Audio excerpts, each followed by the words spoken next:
Putri N baru-baru ini memberikan tanggapan soal foto profilnya bareng Arya Saloka yang dicibir haters. Bukannya marah, istri Arya Saloka ini justru memberikan respons santai. Bahkan ia malah membandingkan sikap haters tersebut dengan dirinya di masa-masa sekolah. Ia, menjadi istri dari aktor yang tengah digandrungi masyarakat, tak selamanya menyenangkan. Ia kerap mendapat cibiran dari orang-orang yang membencinya. Seperti kali ini, Putri N kembali menjadi bulan-bulanan seorang haters.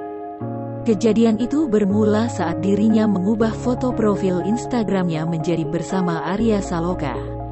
Meski terdengar wajar memajang foto suami di Instagram, Putri N justru dicibir tak pantas. Putri mengaku miris, ia lantas membandingkan sikap haters tersebut dengan dirinya di masa-masa sekolah.